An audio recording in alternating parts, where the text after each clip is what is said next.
Well, we've been procrastinating on getting our tent down that's been up since Easter. And this is Sunday, May the 18th. So that tent was put up the day before Easter. Back over there.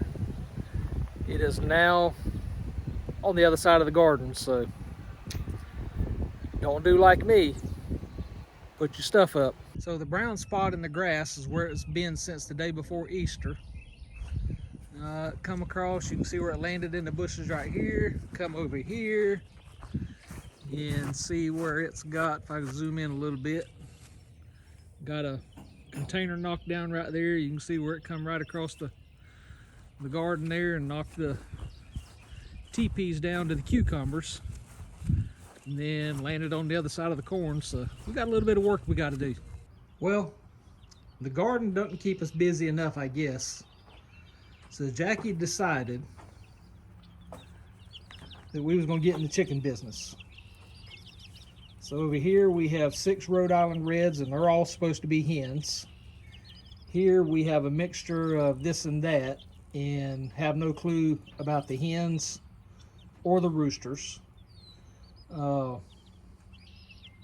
Got these for $1 a piece. The mixed, the Rhode Island Reds were $2 a piece, and they're probably about 2 weeks old now. So Jackie's been studying up on trying to figure out how to sex them, and she thinks that one of the black ones and the gray one back there are roosters. So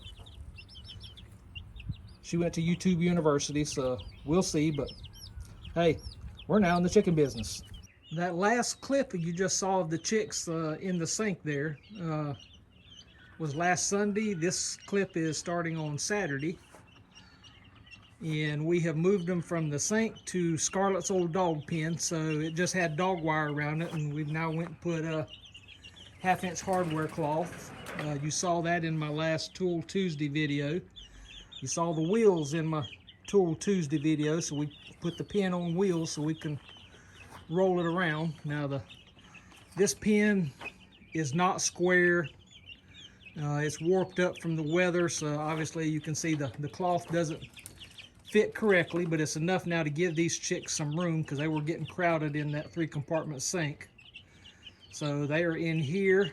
You can see the water. We got a water in there, got their feet in there, so I got to get some shavings in there for them. But hopefully they're going to enjoy this. And this is just temporary for them. This gives us another couple of weeks until I can figure out what kind of coop I want for them. So here's the chicks. You've seen this spot before, and this is what we're going to call garden number 3. And to the right is sweet corn. I don't remember.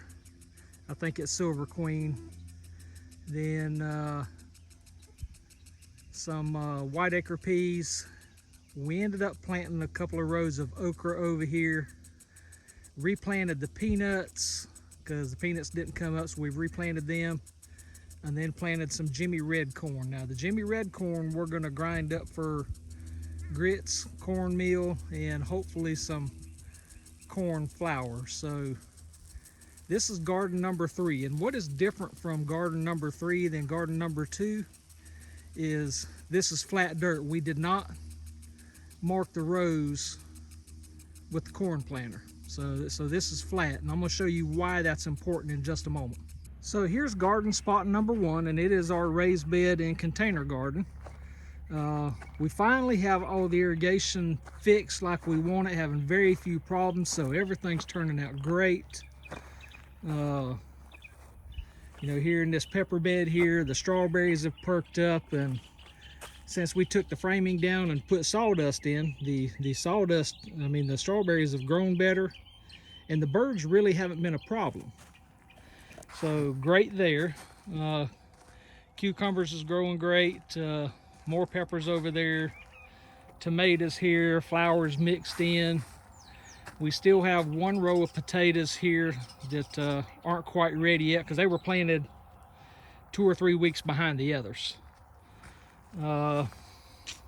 I don't know what she's got in these 5 green stalks because there's no label, so there may not be nothing. But cucumbers growing. You can see we've been picking these every day. You can see she's got 1, 2 there. So she's already picked this morning, so there would have been more. Zucchini and squash, she's been picking. Let's see, you can see 1 zucchini there she left. There's another zucchini in there that she's left. I'll get it down here where you can see it, right there. There's a little squash there. Our squash have not been big this year, so don't know what we're doing wrong in the containers. They've all been about that size, which is fairly decent. But again, just the tomatoes, these are all specialty tomatoes for salads. We're too close mileage-wise to 2 huge U-pick tomato farms, so it doesn't make sense. As you can see this down here. For our canning tomatoes, it's just so easy to go get the tomatoes there. Now, this opening clips, I showed you the tent that was blowed over. Twice in the last 2 weeks, we have had severe windstorms that have knocked half of these tubs off these platforms. And those things are full of dirt, and the wind still knocked them off. So that has created havoc for us. Now I've got to rethink that, because we are not done with it. We're fixing to get into hurricane weather, so now I really have to think how I'm going to redo that. And I think in an earlier video I talked about crowding our tubs too close together. See the difference in that walking path and that walking path. So as we empty these, that strategy is going to change. But again, the tomatoes are growing great. See a whole handful of them right there, all in here. So been pleased with those. So we picked all the potatoes, and so just to keep the dirt turning, we put mini bell pepper mix in there, and I can't remember if I showed you or not. We have 1, 2, 3, 4, 5, 6, 7 sweet potatoes. That row over there is a green finger okra. That's Flowers Dwarf Zinnia mix. Then we have Idaho potatoes here that Jackie bought from the store to eat. We weren't eating quick enough, so they started eyeing out, so she just cut them up. And then there's 1, 2, 3 Yukon Golds here. And that is a sweet bell pepper, another Idaho potato here. So that is garden number 1. So what's wrong with garden number 2? Well, I've mentioned the storms, and we got to get something in here, because that's flowers or basil and dill and something else. So we got to get some 5-gallon buckets in here. So anyways, garden number 2 has turned into a catastrophe, because for 2 weeks, better than 2 weeks, our work schedules have been tough. The storms that I just mentioned, and some of you know that Andrew had a collapsed lung while serving our country up in Fort Drum, New York. So we had to go up there for a week because he had to have emergency surgery. So garden number 2 got away from us, and the weeds have taken over. So I mentioned the difference between garden number 2 and garden number 3, that garden number 3 was on flat dirt. Well, this is bedded dirt. And we bought a tool to help us hoe this dirt, but it would not work in bedded dirt. And I'm going to show that tool in a Tool Tuesday video.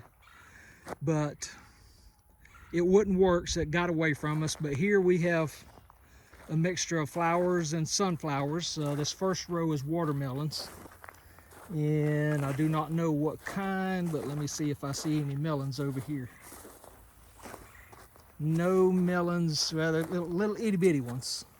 starting here. Our granddaughter Ansley started this corn from seed inside the house. See, the problem is that corn's tasseling and it's not even nipple high to me. So it's really not going to do anything. We're still watering it, we're still fertilizing, and we've actually come up with a way to spray. I know some of y'all don't like this, but I've been using Roundup my whole life. But I have figured out a way to hopefully protect the corn and try to just spray the middles to get some of these weeds down. I tried the riding mower and it would not work on these beds, and I don't have a push mower. I tried a tiller, way too much grass, so I just may end up with nothing in this garden. We do have cantaloupes here, but I do not see any cantaloupes. Remember I told you we planted 2 rows of okra in the other garden? Well, we've got some okra right here, and it's coming up. Well, we're just going to have to fight the weeds for it. So hopefully the okra will outgrow the weeds. More corn here.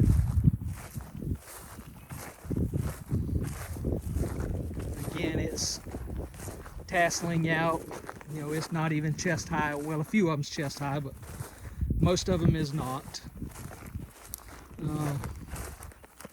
Up here on this outer row, have some more watermelon of a different variety. And we separated the watermelons where they wouldn't cross-pollinate, and we separated the corn where they wouldn't cross-pollinate. But I know there's a couple of watermelons here. I just got to find them. Where is it at? Yep, got one coming right there. And a bigger one right here. That one's about the size of a softball right now. That one there and another one over there is about the size of ping pong balls. So at least we got 3 watermelons. Nope, there's a 4th one. About the size of a small softball. And another one there. So that's 5 watermelons on this side. But garden number 2 is a disaster. As far as the pecan trees, or as some of y'all say, the pecan trees, the nut clusters are looking good on most of them. And here I'm going to walk up to a tree that I can't hardly find any on. Here's 1, 2, 3, 4, a cluster of 5. I'm looking in the sun, see a cluster of 5 right there. Yeah, see here's some starting here, so there's 3 and 2, another group of 3. So the nuts are looking good so far. As far as the grapefruit tree, the orange tree, the satsuma tree, and the muscadine vines. Muscadines are growing great.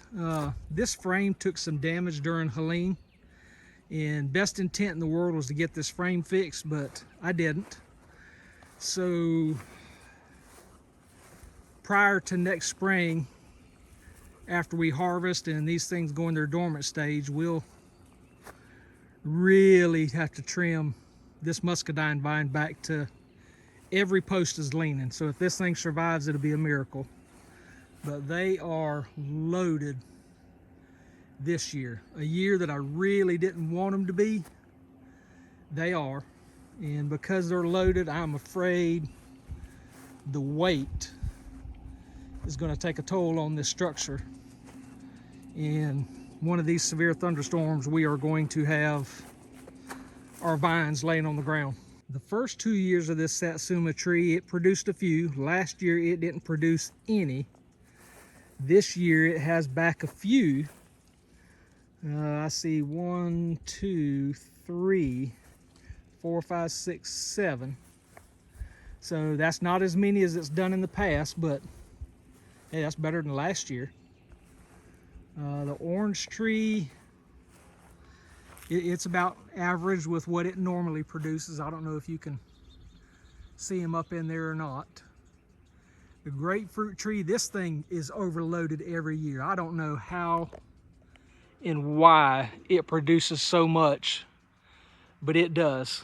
But remember I mentioned the severe thunderstorm, and we got a few old ones up there at the top. We just haven't got up in taken out yet. As you can see, one is falling on the ground right there.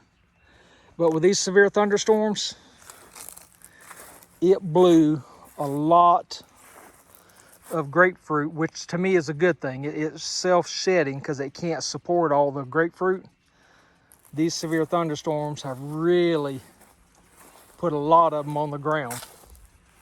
And that's okay, because me and Nana, bless Nana, are really the two that eat grapefruit. We do have some Hispanics that come by and get them, but for the most part, it's just her and I. So that is that. You can see the yard is green, the trees are green, everything's looking good. So that is going to end this video.